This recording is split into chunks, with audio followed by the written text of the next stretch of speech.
Hello friends, welcome back to another lecture of microbiology.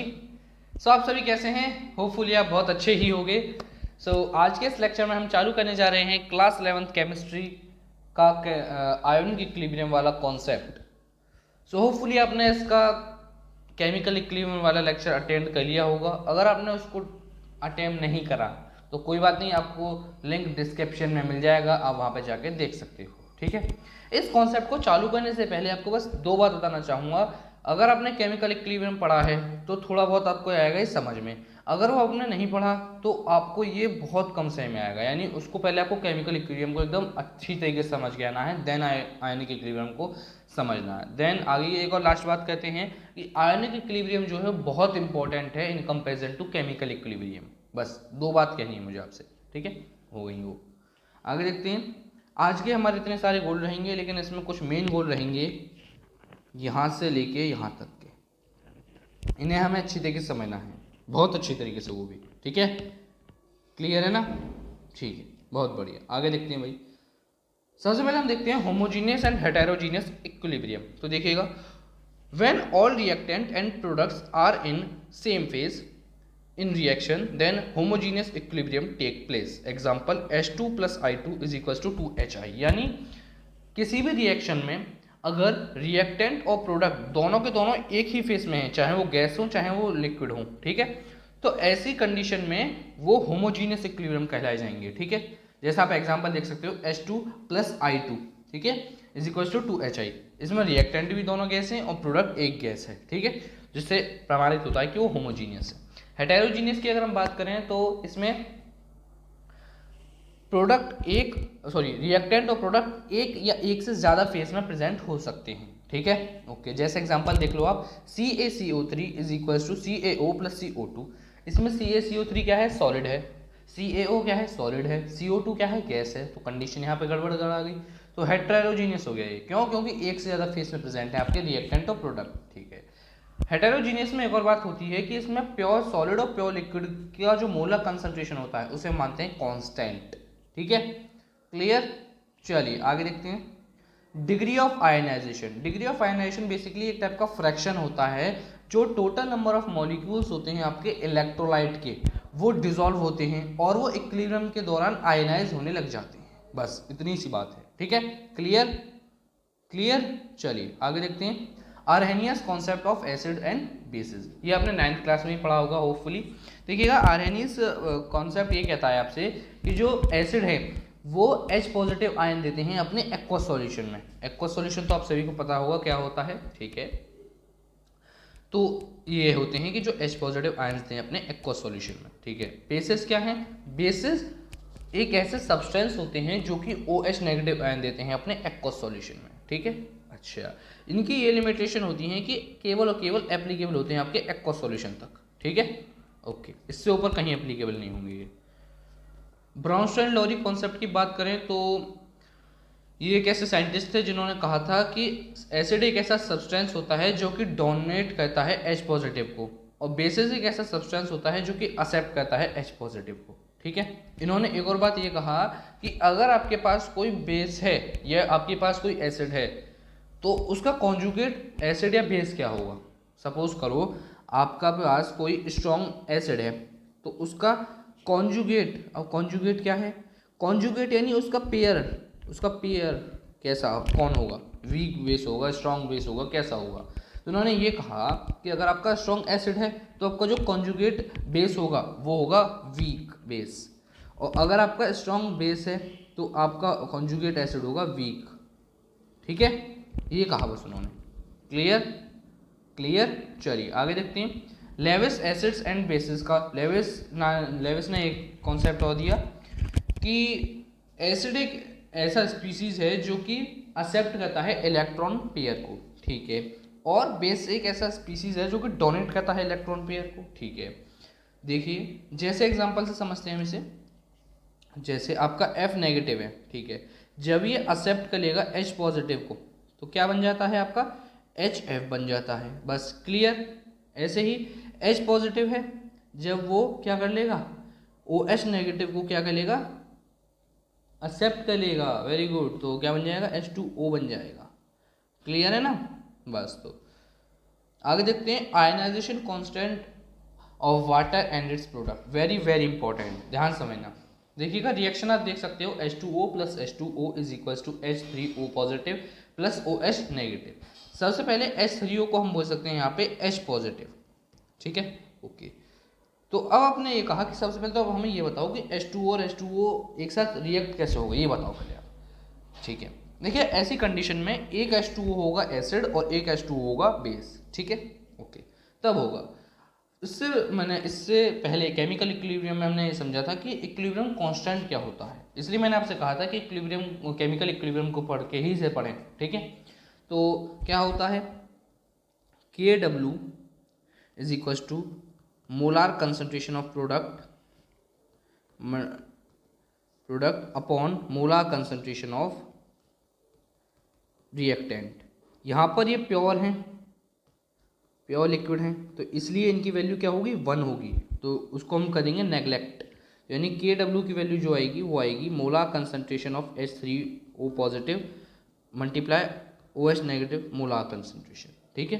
अच्छा यहाँ पे हमें कंसंट्रेशन दे रखी है H पॉजिटिव आयन की, कितनी 1.0 इंटू 10 की पावर -7, और OH की दे रखी है हमें कितनी 10 की पावर -7, बस, ठीक है। तो वैल्यू लगा देंगे, दिक्कत क्या है। ये कब दे रखी है, जब टेम्परेचर है 298 केल्विन, ठीक है, जो वैल्यू दे रखी है। तो Kw is equal to H3O positive का मोलार कंसंट्रेशन और OH नेगेटिव का मोलार कंसंट्रेशन। तो वैल्यू लगाओ 1 इंटू 10 की पावर -7 इंटू 10 की पावर -7, तो 1 इंटू 10 की पावर -14 Kw आ गया, ठीक है। तो ये है आपका ionization constant of ionization constant of water and its product. Kw is equal to 1 into 10 की पावर -14, क्लियर। चलिए बहुत बढ़िया, देखते हैं the pH scale. PH scale तो आपने 10th क्लास में ही पढ़ा होगा अच्छी तरीके से, वो भी इसके कुछ वो सिग्निफिकेंस वगैरह ही पढ़े होंगे 10th क्लास में, लेकिन हमें तो बस आज पीएच स्केल पढ़ना है, केवल और केवल छोटा सा है इसमें फॉर्मूले है, इसमें उसको समझना है। पहले थोड़ा पीछे का देख लेते हैं हम। पीएच स्केल क्या होता है। पीएच स्केल एक ऐसा पीएच स्केल एक ऐसा स्केल होता है जो कि हमें डिटरमाइन करता है कि कोई भी सब्सटेंस कितना एसिडिक है और कितना बेसिक है, ठीक है, उसकी स्ट्रेंथ बताता है किसी भी एसिड या बेस की, ठीक है, ओके। तो अगर पीएच की वैल्यू 7 से कम है तो सब्सटेंस आपका कैसा होगा, एसिडिक होगा, बिल्कुल। पीएच की वैल्यू अगर 7 है तो न्यूट्रल होगा सब्सटेंस, जैसे वाटर। अगर पीएच की वैल्यू 7 से ज़्यादा है तो आपका बेसिक होगा सब्सटेंस, बस ये तो कहा उन्होंने। 11th क्लास में इसका एक चटाकेदार सा फॉर्मूला होता है, वो देखिए, pH is equals to -log 10 molar concentration of H positive, ठीक है, ओके। यहाँ पे हम माइनस इधर ले लेते हैं, तो -pH is equals to log 10 H positive, ठीक है, बहुत बढ़िया। H पॉजिटिव इधर ले लेते हैं, H पॉजिटिव का molar concentration is equals to 10 ऊपर -pH ले लेते हैं, इधर को इधर ले लिया ना हमने, चेंज कर दिया इधर, ठीक है।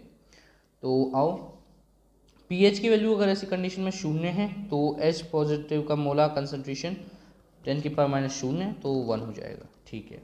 अब हमने अभी Kw यानी आयनाइजेशन कांस्टेंट पाया था वाटर का, तो वो था Kw बराबर H3O पॉजिटिव का मोलर कंसंट्रेशन और OH नेगेटिव का मोलर कंसंट्रेशन। तो लॉग लगाएंगे, log Kw minus log H3O positive minus log OH negative, ठीक है, ओके। इसकी हेल्प से हमारा आ जाएगा PKW is equals to PKA plus PKB, ठीक है। अच्छा, PKW की जो वैल्यू होती है वो होती है आपकी -log KW, ठीक है। log KW यानी 10 की पावर -14, वैल्यू ऊपर से KW की वैल्यू हमें पता ही थी ना ऊपर से जो मैंने बताया था आपको, ठीक है।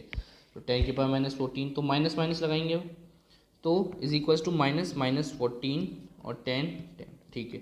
तो PKA plus PKB is equals to 14, ये हो गया आपका आंसर, ठीक है।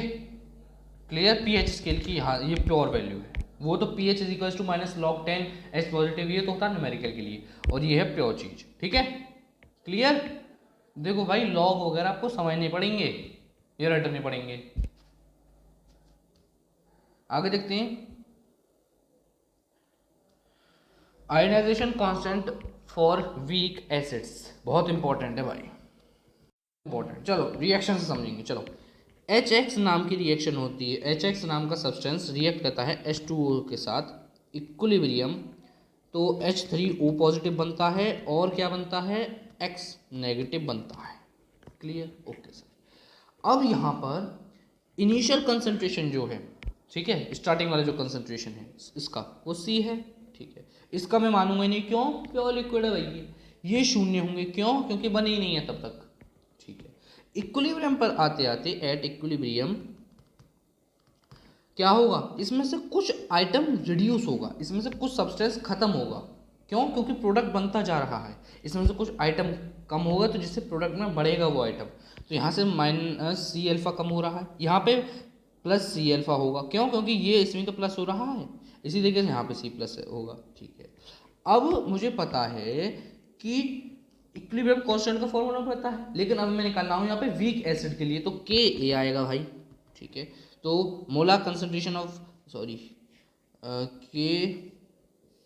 Ka is equals to molar concentration C alpha multiply molar concentration C alpha upon molar concentration C minus C alpha. ठीक है, ओके। जब इसको सॉल्व करेंगे मेरे दोस्त, तो C alpha square, C square alpha square और C माइनस 1 अल्फा। ठीक है, ओके भाई।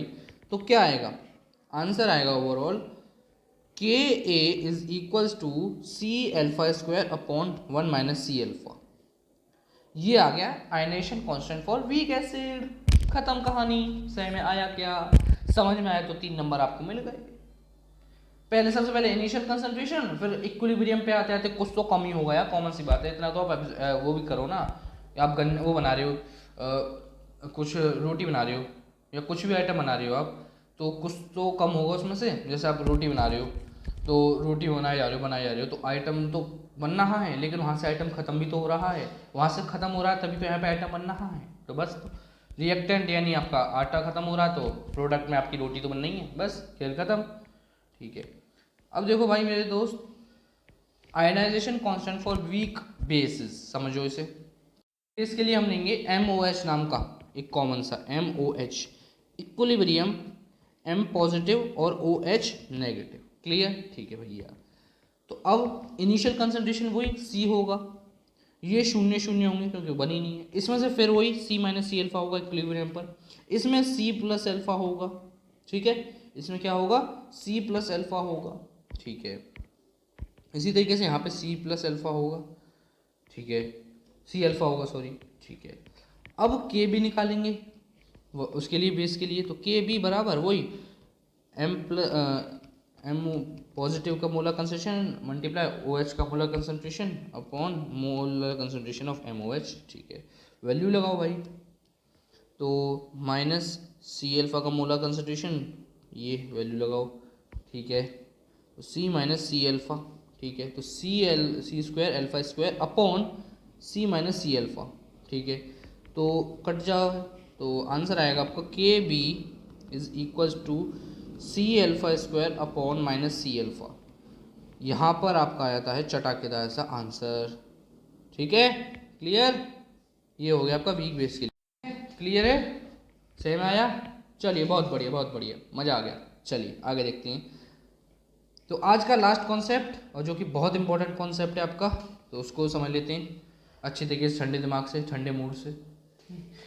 तो देखो, relation between Ka and Kb, यानी ionization constant for weak base and weak acid का रिलेशन क्या है, समझ लो इसे भी। ये भी इजी सा है, ये भी 2 नंबर का आता है पेपरों में। बस देखो भाई, Ka मल्टीप्लाई Kb बराबर होता है Kw के, इतना मैंने सीख लिया अभी तक।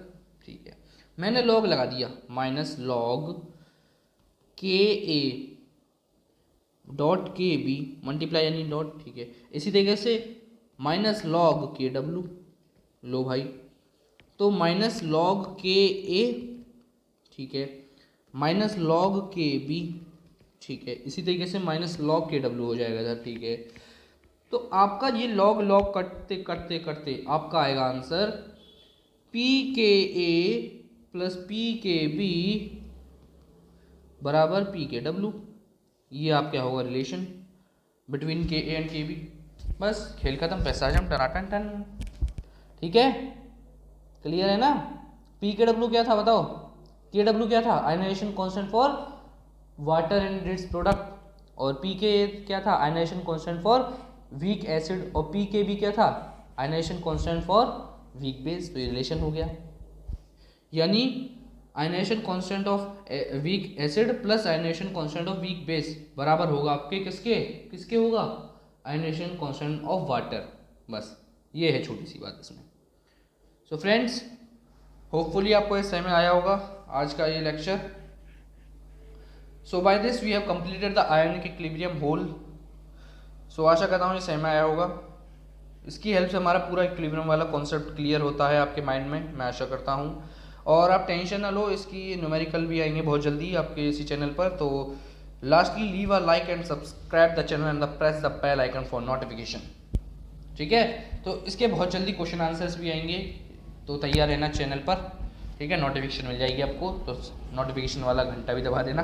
ठीक है, सो तब तक के लिए bye bye everyone, be safe, be happy, keep loving, keep supporting friends. Bye bye everyone, bye bye to all, bye bye friends, bye.